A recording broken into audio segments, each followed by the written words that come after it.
Kamu baru minum seteguk air, tapi kamu udah merasa cukup, udah merasa hilang dahagamu. Hah? Cuma pelajarin 1, 2 kitab, 3 kitab, udah bisa berani nyalah-nyalahkan orang lain. Goblok, bodoh, tolol. Kau siapa? Udah merasa ilmumu tinggi. Hah? Terus berani menyalahkan ulama-ulama yang terdahulu. Kau siapa? Ilmumu udah sampai mana? Kau udah merasa dirimu udah sampai? Orang yang merasa dirinya telah sampai, berarti dia telah merusak permulaannya. Ulama-ulama besar sekali berbeliau-beliau saja, yang udah meminum seluruh lautan ilmu, tapi mereka masih terus dahaga. Mulutnya masih mengganggak, masih mengharap akan ilmu-ilmunya Allah Subhanahu wa Ta'ala. Karena apa? Ilmunya Allah tidak ada habisnya. Assalamualaikum warahmatullahi wabarakatuh. Bagaimana kabar kalian? Semoga kalian semua selalu dalam keadaan sehat walafiat, dan semoga kalian semua selalu dalam lindungan Allah Subhanahu wa Ta'ala. Amin amin ya rabbal alamin. Baik, kali ini saya mengajak Anda semua, ayo bersama-sama belajar dan mendengarkan kajian dari Habib Bahar bin Smith, yang mana Habib Bahar bin Smith kali ini menerangkan sebuah kitab, yang mana kitab tersebut menerangkan tentang pentingnya ilmu. Jadi langsung saja, biar kita tidak lama-lama, kita niatkan mendengarkan dengan niat untuk belajar kepada Habib Bahar bin Smith. Mari kita belajar bersama dengan beliau. Nawaitu ta'allum wa ta'lim wa dzakra wa tadhkira wa naf'an difa wa ifada wa istiqada wa asala tamassuki bi kitabillah bi sunnati Rasulillah sallallahu alaihi wasallam bi qurbi wa thawabi subhanahu wa ta'ala. Bismillahirrahmanirrahim. Qala Allah Ta'ala fil Qur'anil Karim, Qul law kana al-bahru midadan li kalimati rabbi lanafida al-bahru qabla an tanafada kalimatu rabbi walau ji'na bimithli madada. Surat Al-Kahfi ayat 109. Qul, katakanlah, law kana al-bahru midadan li kalimati rabbi, andaikan sekalipun lautan menjadi tinta untuk menulis kalimat-kalimat Tuhanku, sekalipun lautan menjadi tinta untuk menulis firman-firman Allah, kalam-kalam Allah, perkataan-perkataan Allah, lanafidal bahru qabla an tanafada kalimat Rabbi. Katakanlah, sekalipun lautan menjadi tinta untuk menulis tentang kalimat-kalimat Allah Subhanahu wa Ta'ala, maka sungguh lautan itu akan habis. Lautan itu akan habis sebelum ditulis kalam-kalam Allah Subhanahu wa Ta'ala. Sebelum ditulis kalimat-kalimat Allah, lautan telah habis lebih dulu. Sekalipun walau ji'na bimithli madada, sekalipun kami tambahkan lagi lautan itu dengan hal yang sama. Jadi maksudnya apa? Maksud ayat ini, Allah Subhanahu wa Ta'ala itu memiliki ilmu yang tidak ada habis-habisnya. Ilmunya Allah, kalimatnya Allah itu tidak ada habisnya. Kalamnya Allah itu tidak ada habis. Firman Allah tidak ada habis. Ilmunya Allah itu tidak ada habisnya, tidak ada penghabisannya. Tidak ada kata sampai pada tujuan, itu tidak ada. Makanya dikatakan di sini, Qul kanal bahru midada li kalimati rabbi, katakanlah, jikalau lautan menjadi tinta untuk menuliskan kalimat-kalimat Tuhanku, maka sungguh lautan itu belum habis, kalimat-kalimat Allah itu belum tertulis, belum ditulis, dan sekalipun mau ditambahkan lagi dengan lautan yang lain. Artinya ilmunya Allah Subhanahu wa Ta'ala, ilmunya Allah itu tak ada habisnya. Dan di sini Allah mengajarkan kepada kita bahwasanya di dalam menuntut ilmu tidak ada kata sampai. Di dalam menuntut ilmu tidak ada kata selesai. Di dalam kata thalibul ilm, seorang thalibul ilm, seorang santri, seorang pencari ilmu, seorang salik, seorang penempuh jalan untuk mencari ilmu, tidak ada kata untuk sampai pada tujuannya. Tidak ada itu. Pernah seorang murid bertanya kepada gurunya, wahai guru, sampai kapan aku harus belajar? Apa kata gurunya? Selama engkau hidup, selama itu kau harus. Jadi jangan kita merasa diri kita sampai pada tujuan ilmu. Tidak ada apa-apanya. Bayangkan saja kalimat-kalimat Allah SWT, andaikan lautan tinta, andaikan lautan menjadi tinta untuk menuliskan kalimat-kalimat Allah SWT, maka sebelum kalimat-kalimat Allah itu ditulis, lautan itu udah habis. Bahkan kalau mau ditaruh lagi juga nggak bakal bisa, nggak bakal sampai, karena ilmunya Allah itu tidak ada habis. Nah, ini mengajarkan kepada kita bahwasanya kita jangan merasa diri kita telah sampai kepada tujuan. Oh, anak belajar fikih. Oh, anak udah sampai Arisalah bin Mukri. Anak udah sampai udah cukup. Nggak ada kata cukup dalam menuntut ilmu. Oh, anak udah belajar usul fikih. Oh, anak udah belajar nahwu, anak udah belajar sorof, i'rab, i'lal, insya, imla, anak udah belajar balago, bayan, ma'ani, arud, syair. Oh, anu udah belajar munadharah, mujadalah, anu udah sampai kitab-kitab yang tinggi. Tidak ada itu. Sampai kapanpun itu orang adalah seorang santri. Ulama besar, ulama Ahlus Sunnah wal Jamaah seperti Abuya Sayyid Muhammad bin Alwi Al-Maliki Al-Hasani. Beliau mencetak ulama-ulama besar di Indonesia. Ulama imam besar Ahlus Sunnah wal Jamaah. Apa kata beliau? Sampai detik ini aku masih mencari kalau ada orang yang ingin mengajarkan aku ilmu. Padahal keilmuan adalah luar biasa. Makanya kata Abuya Maliki, barang siapa yang telah merasa dirinya telah sampai pada tujuan, maka dia telah merusak permulaannya. Sering anak sampaikan. Barang siapa yang merasa dirinya telah sampai pada tujuan, maka dia telah merusak permulaannya. Jadi kalau ente taklim, ente belajar, udah merasa sampai, udah merasa cukup dengan ilmu yang ente dapat, padahal itu tidak ada apa-apanya. Jangankan yang masih belajar, ulama yang ilmunya setinggi langit aja, mau ustadz, mau kiai, mau habib, itu belum ada apa-apanya. Belum dia dapatkan semua ilmu-ilmu Allah SWT. Nah, barang siapa yang telah merasa dirinya telah sampai pada tujuannya, maka dia telah merusak permulaan. Maksudnya apa? Kalau ente udah ngerasa diri ente nyampe dalam satu fan ilmu, ente ngerasa udah sampai, ente ngerasa udah cukup, ente ngerasa udah tamat, maka berarti ente telah merusak permulaannya. Jadi dari awal ente belajar itu ilmu, sama aja udah ente rusak itu, semua sampai habis. Contoh ente belajar takrib, dari awal sampai akhir. Nah, dengan ente belajar takrib, ente merasa udah cukup. Nah, dari awal sampai akhir itu, bab itu semuanya nol. Kenapa? Barang siapa yang merasa telah sampai pada tujuan, maka dia telah merusak permulaannya. Dia telah merusak awalnya. Jangankan kita yang masih santri. Bagaimana para ulama-ulama? Apakah mereka merasa cukup dengan ilmu yang mereka miliki? Tidak. Hatta inna ba'dal akabir lamma qila lahu qala fulan syarabtu hatta rawitu qala qawluhu lahu ghairuka syariba ma'al bihar wa huwa atshanun ilal an lam yazal faghiran fahu yatalahafu yatlubul mazid intaha min nahril maulud.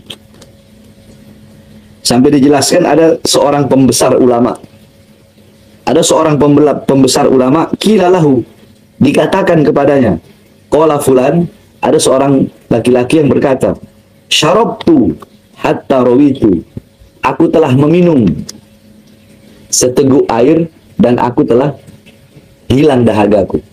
Aku telah minum air, ya, aku telah meminum seteguk air, ya, dan aku telah, dengan seteguk air yang aku minum itu hilang dahagaku, sudah puas. Maksudnya apa? Dengan cukup aku sedikit menuntut ilmu, aku sudah merasa sampai. Jadi dahaganya dia itu udah hilang dengan menuntut ilmu tadi. Paham nggak? Nah, ini orang ngomong ke pembesar, ada salah satu pembesar ulama, nggak disebutkan di sini. Ada salah satu pembesar ulama, datang orang ngomong, aku minum seteguk air dan aku telah merasa dahagaku hilang dengan seteguk air itu. Maksudnya apa? Aku telah mempelajari satu ilmu dan aku telah merasa cukup dengan ilmu yang aku pelajari itu. Maka dijawab oleh ulama besar itu, Gaulu lahu, qala gaulu lahu, beliau berkata gaulu lahu, ghairuka, selain engkau, syariba, ada orang selain engkau, syariba ma'al bihar, dia telah meminum seluruh air lautan, wa huwa atsyanun ilal an lam yazal faghiran fahu yatalahhafu yatlubul mazid. Ada orang selain kamu yang telah meminum seluruh air lautan, tetapi mulutnya masih menganggak, masih belum merasa cukup, dan dia masih terus merasa dahaga dan kehausan. Padahal dia udah minum seluruh itu air lautan. Maksudnya apa? Dia telah menimba seluruh ilmu, dia udah kuasai seluruh ilmu. Fan ilmu udah dia kuasai, tapi dia masih merasa dahaga, dia masih merasa terus, masih tidak merasa cukup dengan ilmu yang dia miliki. Nah, ente baru meneguk seteguk air aja, baru belajar ilmu yang sedikit, tapi ente udah merasa cukup. Ada orang yang selain daripada engkau, dia telah meminum seluruh lautan, tapi mulutnya masih menganggak, dia masih merasa dahaga dan masih merasa kehausan. Maksudnya apa? Dia telah mempelajari semua ilmu, dia telah menguasai semua ilmu, tapi tetap dia tidak merasa dirinya sampai, dia tidak merasa dirinya puas dengan ilmu yang ia pelajari, ilmu yang ia kuasai. Tetap ia merasa dahaga, tetap ia merasa haus, dan tidak akan pernah berhenti. Mulutnya selalu menganggak, selalu merasa kehausan akan ilmu-ilmunya Allah Subhanahu wa Ta'ala. Ini ulama besar, min kibaril ulama. Kita siapa? Kok sudah merasa cukup dengan ilmu sedikit yang kita punya? Udah gitu, punya ilmu sedikit, tapi kita gampang menyalahkan orang-orang lain. Jadi rusak zaman sekarang ini. Jadi itu jangan pernah merasa cukup, jangan. Ingat wasiat anak ente orang semua, murid-murid kami. Semakin banyak guru ente belajar, semakin bagus. Anak tak pernah larang ente orang mau belajar sama siapapun. Karena apa? Ilmu yang ente dapatkan di ustadz yang lain, di kiai yang lain, di habib yang lain, itu ente nggak dapatkan di anak. Tapi bisa ente dapatkan di ustadz yang lain, kiai yang lain, habib-habib yang lain, pondok-pondok pesantren yang lain. Semakin banyak guru ente, semakin luas pemahaman ente. Karena apa? Karena apa-apa yang ada di anak, nggak ada di orang lain. Apa-apa yang ada di ustadz, kiai, habib lain, ada. Apa-apa yang ada di beliau-beliau, nggak ada di anak. Apa-apa yang ada di anak, tidak ada di beliau-beliau.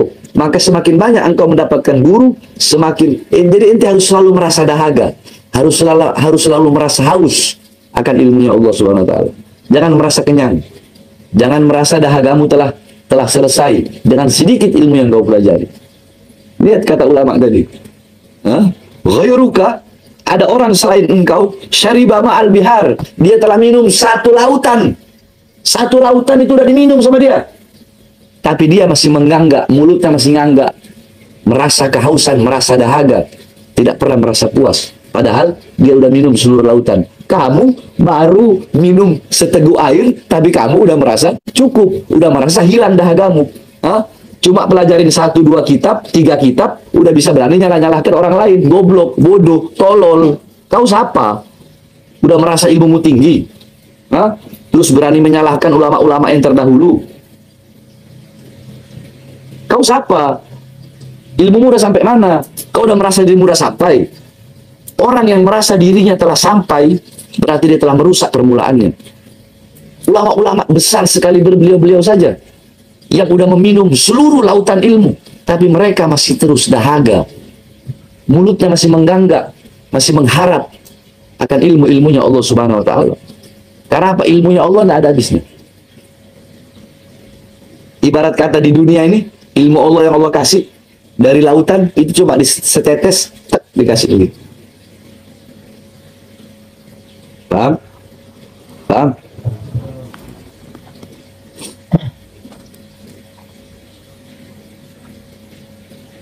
Jadi jangan pernah merasa cukup, ya. Jangan pernah merasa cukup. Jangan merasa dirimu telah sampai pada tujuan di dalam menuntut ilmu. Barang siapa yang merasa dirinya telah sampai kepada tujuannya, maka berarti dia telah merusak. Ada seseorang yang datang kepada ulama besar, Kemudian dia berkata, bahwasanya aku telah meminum seteguk, aku telah meminum seteguk, aku telah meminum seteguk air, dan aku sudah merasa puas. Apa kata ulama besar tersebut? Ghairuka syariba ma'al bihar wa huwa adsyanun ilal an lam yazal faghiran fahu yatalahafu yatlubul mazid. Yatlubul mazid. Dia masih minta tambahan. Kau berkata kepadaku bahwasanya engkau meneguk satu air, meneguk satu tegukan air, terus engkau merasa dahagamu telah terlepas. Maksudnya ente baru belajar ilmu yang sedikit, mempelajari ilmu yang sedikit, terus ente sudah merasa cukup. Ghairuka syaribal ma'al bihar, syariba ma'al bihar. Ada orang selain engkau yang dimana dia telah meminum seluruh lautan, tapi dia tidak merasa cukup.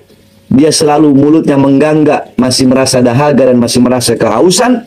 Yatlubul mazid. Dia masih meminta tambahan.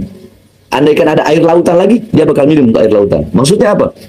Ini orang ulama besar, udah belajar semua fan ilmu, dia kuasai semua fan ilmu, tapi dia masih merasa dirinya haus. Dia masih merasa dirinya tidak cukup akan ilmu-ilmu yang ia miliki. Nah, kita siapa? Ana kan udah bilang, Ana sampai sekarang itu masih belajar, masih ngaji.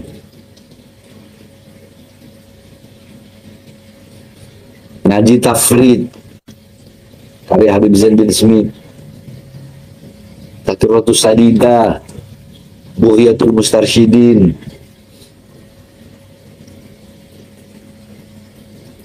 Mutola'ah, Murajaah, terus-terusan itu. Jangan ente ngerasa udah sampai. Makanya kesimpulan bilang, bedanya penceramah sama ngajar. Orang kalau ceramah, dia hafal 2 ayat, 1 hadis, terus apalagi, ya itu. Walaupun bodoh, goblok, nggak pernah taklim, nggak pernah mondok, kasih pakai imamah sama sorban, suruh ceramah, yang penting pinter ngomong. Jadi penceramah. Tapi coba suruh ngajar, belum tentu dia bisa ngajar. Tapi seorang pengajar, yang dimana ente orang belajar, maka insya Allah ente bakal bisa ceramah. Makanya kan sering yang bilang, banyak itu ustadz-ustadz instan. Banyak ustadz-ustadz ini.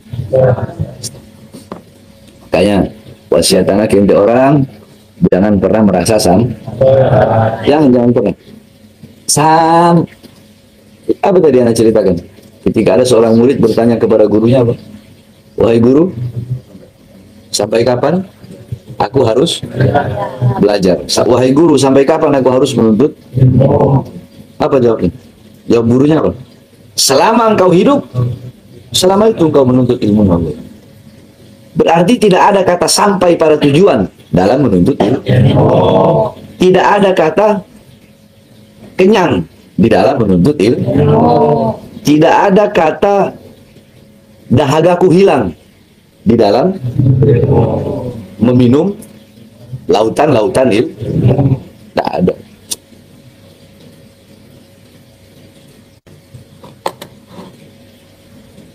Ente kalau lihat habaib-habaib dulu, kiai-kiai zaman dulu itu, tengah malam mereka murojaah, mutola'ah sendiri. Walaupun tidak ada murid, mereka murojaah, mereka mutola'ah. Kiai Khalil Bangkalan, bagaimana istiqomahnya beliau?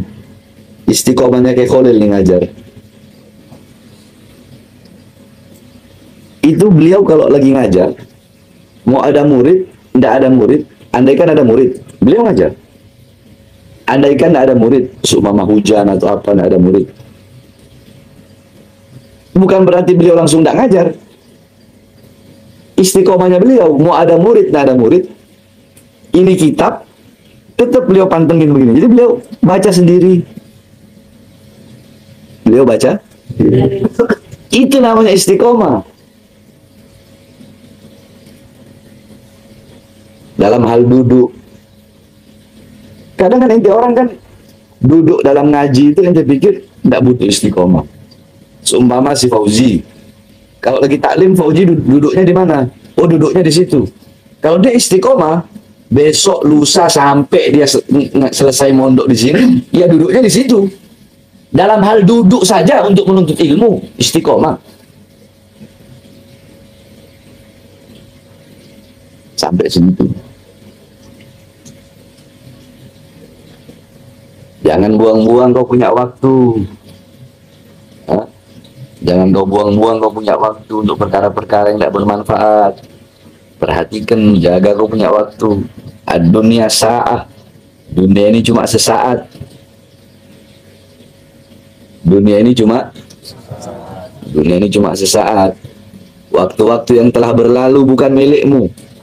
Waktu yang akan datang juga bukan milikmu. Lihat bagaimana ulama-ulama zaman dulu, bagaimana bagi mereka mahalnya itu waktu di dalam mereka menuntut ilmu. Ada satu ulama, dia beli ikan di pasar. Beli apa? Beli apa? Dia beli apa? Beli ikan. Dia beli ikan di pasar dengan niat dia mau goreng ikan. Ketika dia mau goreng itu ikan, datang waktunya teling, datang waktunya nggak jadi digoreng. Dia belajar. Mau digoreng lagi, datang waktunya belajar, nggak jadi lagi. Mau digoreng, datang waktunya sholat. Malam mau digoreng, oh ini waktunya mutolaah, waktunya ngulang-ulang pelajaran, waktunya murojaah. Dia mutolaah, dia murojaah pelajarannya, nggak jadi lagi. Sampai ikan itu terbiar selama 2 hari 2 malam. Lantas apa kata dia? Aku makan ikan itu mentah. Waktu untuk menggoreng ikan tersebut 5 menit sih, 5 menit. Tapi dia tidak mau menggoreng 5 menit waktunya untuk menggoreng ikan. Kenapa? Karena sibuknya dalam menuntut ilmu dan mengamalkan ilmunya Allah Subhanahu wa Ta'ala. Anak punya guru Ustadz Muhammad, Habib Muhammad bin Idrus Al-Haddad. Itu kalau ngajar fikih atau kalau ngajar balago di fasal di kelas itu, kelasnya kan begini. Nah beliau masuk dari sana, dari pintu. Beliau masuk, kita semua berdiri kan, berdiri terus kita nunduk gini. Itu beliau baca doa taklim itu dari depan pintu. Nawa itu ta'luma wa ta'lima wa tadzakkura wa tadhkira wa nahwa wa intifa wa ifada wa istifada wa hadala kama sudah kita bilang sambil jalan. Ya, nawa itu ta'luma wa ta'lima wa tadzakkura. Jadi sambil jalan sambil baca doa taklim. Nawa itu ta'luma wa ta'lima wa tadzakkura wa tadhkira wa nahwa wa intifa wa ifada wa istifada wa hadala kama sudah kita bilang bisunnati Rasulillah ibtigha wa jilad bi subhanahu wa ta'ala. Duduk. Pertanyaannya kenapa? Karena beliau tidak mau menyanyiakan waktu dari pintu berjalan ke tempat beliau duduk ngajar itu terbuang sia-sia, sehingga waktu beliau untuk mengajar itu lebih banyak. Tuh segitunya tuh orang-orang alim, orang-orang mulia, mereka begitu mahal waktu bagi mereka. Intinya kita apa yang kita lakukan?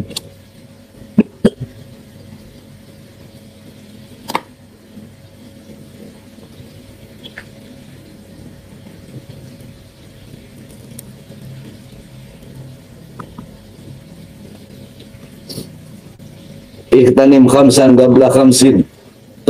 Manfaatkanlah 5 perkara sebelum datang 5 perkara yang lain. Syababaka qabla haramika.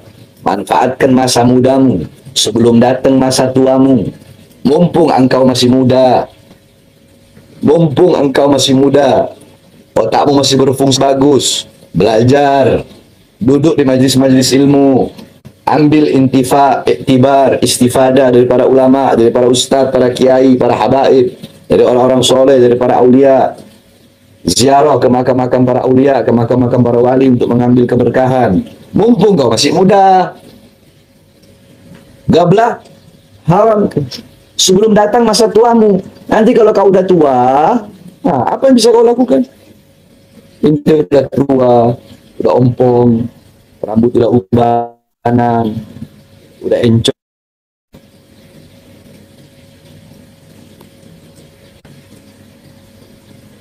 Waghinaka qabla fagrika. Manfaatkan masa kayamu, masa banyaknya hartamu sebelum datang masa susahmu, sebelum datang masa miskinmu. Mumpung kau banyak uang, mumpung kau ada uang, ada harta, kau pergi haji, pergi umroh, pergi ke sana, Jawa Timur, Jawa Tengah, Jawa Barat, Kalimantan, ziarah ke makamnya Rasulullah SAW. Mumpung kau ada uang, sedekahkan hartamu di jalan Allah untuk musola, untuk masjid, pondok-pondok pesantren, untuk hal-hal yang bermanfaat. Mumpung kau ada punya uang, mumpung kau masih kaya. Nanti kalau kau udah miskin, tak bisa apa-apa.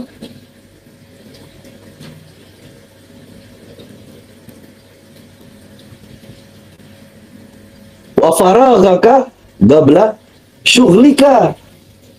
Manfaatkan masa luangmu sebelum datang masa sibukmu. Berapa banyak waktu luang yang engkau miliki?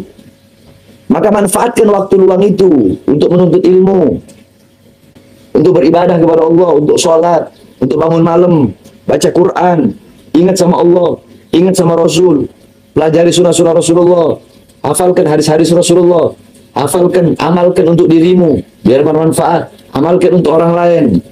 Mumpung kau punya waktu luang. Nanti kalau kau udah sibuk dengan urusan-urusanmu, kau tidak punya waktu lagi. Wasihataka gabla sagamika.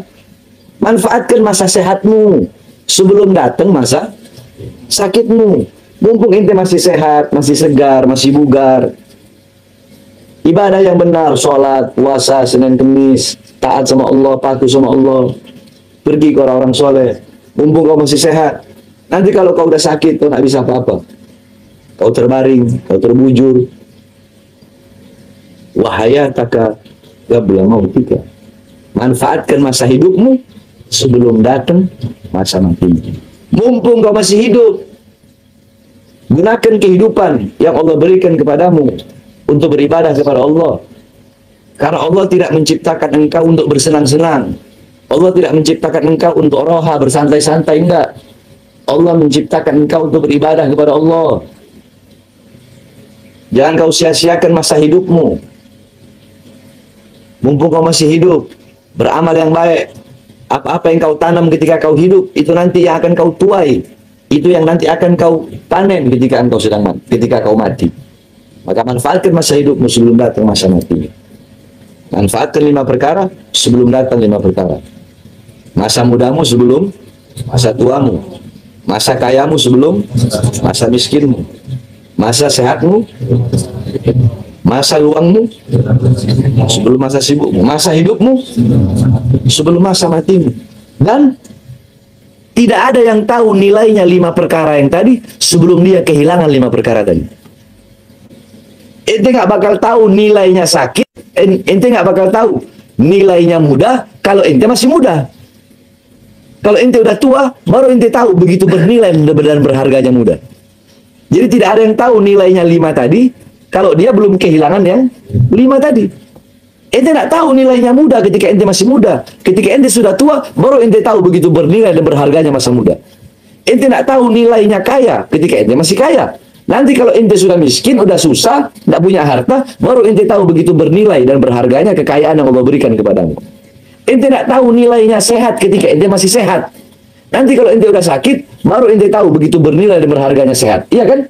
Coba kalau ente lagi sakit, apa yang ente rasain? Ya Allah, kenapa kemarin pas lagi sehat? Iya kan? Ente tidak tahu nilai sehat ketika ente masih sehat. Ente tidak tahu nilainya masa luang, masa waktu, waktu luang ketika ente masih punya waktu luang. Nanti kalau ente udah sibuk, nah baru ente sama kayak anak. Ketika anak sibuk ceramah, ya, baru anak mikir, ya Allah, ya, kenapa waktu ada nilai-nilai waktu ada waktu luang kemarin tuh, kok anak ndak ajak keluarga anak istri anak tuh jalan-jalan. Sekarang anak udah sibuk ceramah, nggak punya waktu buat ajak mereka. Jadi kita tahu nilainya itu bukan ketika kita merasakan itu, tapi ketika kita telah kehilangan itu, baru kita tahu nilai dan harganya. Ente tidak tahu nilainya hidup, harganya hidup ketika ente masih hidup. Nanti ketika engkau mati, baru kau tahu begitu bernilai dan berharganya hidup. Tidak ada yang tahu nilainya mata kecuali orang-orang yang kehilangan penglihatannya. Sebagaimana tidak ada yang tahu nilainya muda sebelum orang itu kehilangan masa mudanya.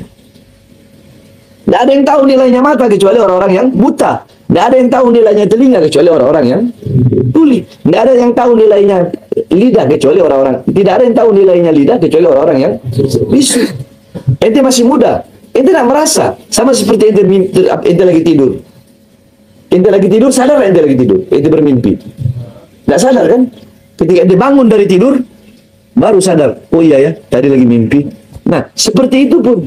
Kau tidak akan sadar bernilai dan berharganya masa mudamu sebelum engkau kehilangan masa mudamu. Kau tidak akan sadar masa kayamu sebelum engkau kehilangan masa kayamu. Kau tidak akan sadar, kau tidak akan tahu nilai dan harganya masa luangmu sebelum datang masa sibukmu. Kau tidak akan tahu nilai dan harganya masa kayamu sebelum datang masa miskinmu. Kau tidak akan tahu bernilai dan berharganya masa hidupmu sebelum datangnya masa kematianmu. Manfaatkan waktu dengan sebaik-baik. Jangan pernah engkau sia-siakan. Ada waktu gembirakan Tuhan, ada dalam beribadah kepada Allah, dalam menuntut ilmu. Ada juga waktu ente menggembirakan hatinya ente. Khud waqt yufrih rabbak wa khud waqtak yufrih galbak. Ambil sebagian dari waktumu untuk menggembirakan Tuhanmu. Dengan apa? Dengan beribadah. Dan ambil sebagian dari waktumu untuk menggembirakan hatimu. Gembirakan ente punya hati. Ente punya hati gembira dengan apa? Dengan mandi air terjun. Ente silakan mandi air terjun. Selama perkara-perkara yang menggembirakan hatimu tidak melanggar syariat. Ente lihat anak bodoh amat. Orang mau bilang apa kek? Anak jalan ke mall, anak nongkrong di kafe, anak minum kopi. Anak menggembirakan hati anak. Tapi itu sebagian dari sedikit waktu yang anak ambil. Sebagian banyaknya anak ambil untuk menggembirakan Tuhan anak. Tapi masa waktu untuk menggembirakan Tuhan, yaitu ibadah, anak harus diperlihatkan kepada manusia, siapa kalian? Jadi maksudnya, khud waqta fi yufrih rabbak, ambil sebagian banyak waktumu menggembirakan Tuhanmu. Dan ambil sebagian sedikit dari waktumu untuk menggembirakan hatimu. Bukan berarti itu ibadah terus, enggak. Ada waktunya itu menggembirakan hati. Selama perkara-perkara yang menggembirakan hati itu tidak melanggar. Jadi itu anak punya nasihat ke ente orang, ya. Bab apa tadi? Fadli ta'lim ilm. Ya. Jadi jangan pernah merasa sampai, ya, jangan pernah merasa sampai pada tujuan. Menuntut ilmu tidak ada batas, tidak ada waktu. Sampai kapan? Sampai mati. Sampai selama kau hidup, selama itu kau harus menuntut ilmu Allah. Apa tadi? Ketika ada yang berkata kepada ulama besar, dia bilang apa tadi? Dia bilang di sini, syarabtu hatta rawitu. Aku telah minum seteguk air sehingga aku telah kenyang, hilang dahagaku. Qala ghairuka syariba ma'al bihar wa huwa adsyaq lal'an lam yazal faghiran fahu yatalahafu yatubul mazid. Ada orang selain engkau yang telah meminum seluruh lautan, tapi mulutnya masih menganggak, tidak merasa puas. Dia terus merasa dahaga. Dan dia terus, yatlubul mazid, mengharapkan dan meminta dan mencari tambahan daripada lautan. Andaikan ada lautan lagi, dia pengen minum seluruh lautan itu. Kau baru minum setetes ilmu, baru minum setetes daripada lautan apa? Baru minum setetes lautan ilmu udah ngerasa cukup. Baru nguasain 11 kitab, 10 kitab, udah ngerasa cukup, goblok. Lama besar yang udah meminum seluruh lautan itu, tapi mereka tidak merasa cukup. Mulut mereka masih mengganggak, masih merasa dahaga akan ilmu-ilmunya Allah Subhanahu. Alhamdulillahirrabbilalamin. Akhirnya kita sudah bersama-sama menyimak, mendengarkan kajian yang sudah dijelaskan oleh Habib Bahar, yang mana beliau menerangkan secara singkat, secara detail, dan secara jelas tentang pentingnya ilmu. Jadi kita sudah tahu bahwasanya kita sebagai muslim maupun muslimah wajib hukumnya untuk mencari ilmu. Dan di kajian beliau tadi yang sudah dijelaskan secara singkat, secara jelas, poin dari penjelasan beliau adalah tidak ada yang namanya selesai mencari ilmu. Jadi tidak ada waktu selesai atau tidak ada masa untuk berhenti belajar. Poinnya adalah, dulu ada salah satu murid yang bertanya kepada gurunya, "Wahai guru, sampai kapan saya selesai belajar?" Jadi apa jawaban gurunya? Selagi nafas berada dalam tubuhmu, disitulah kamu wajib hukumnya mencari ilmu. Selagi kita diberikan kesehatan, selagi nafas berada di dalam tubuh kita, maka kita harus mencari ilmu. Itulah pentingnya mencari ilmu. Selagi ada nafas, selagi badan sehat, wajib hukumnya untuk mencari ilmu. Jadi tidak ada istilah selesai untuk belajar, karena belajar itu tidak mengenal usia, tidak mengenal waktu dan sebagainya. Muda, dewasa, tua, wajib hukumnya untuk mencari ilmu. Oleh sebab itu, dengan adanya ceramah atau kajian dari Habib Bahar, saya berharap kepada Anda semua, ayo, mumpung kita masih muda, mumpung kita masih diberikan nafas, dan mumpung kita masih diberikan kesehatan, ayo kita bersama-sama selalu semangat untuk belajar agamanya Allah Subhanahu wa Ta'ala. Baik belajar fikih, baik belajar hadis, baik belajar tafsir dan sebagainya. Jadi kita wajib dan kita harus bersemangat dan harus berusaha. Jangan sampai kita merasa puas terhadap apa yang kita capai atau apa yang telah kita pelajari. Jadi kita jangan sampai kita merasa puas karena mungkin kita sudah pintar, jadi kemudian kita sombong dan kita berpikir saya sudah pintar, ngapain belajar yang lain. Jadi tidak boleh seperti itu. Jadi ilmu itu sekali lagi tidak ada batasnya. Mungkin cukup sekian reaction atau apa istilahnya ya, belajar bareng bersama Habib Bahar. Dan mohon maaf apabila setiap tayangan dan setiap sikap yang saya lakukan mempunyai kekurangan, mempunyai salah. Saya pribadi mengucapkan mohon maaf yang sebesar-besarnya. Dan apabila channel ini bermanfaat untuk Anda, silahkan dukung dengan cara subscribe, like, komen, dan di-share. Dan apabila channel ini menurut Anda tidak bermanfaat, silahkan langsung saja di-skip. Mungkin cukup sekian dari saya. Wassalamualaikum warahmatullahi wabarakatuh.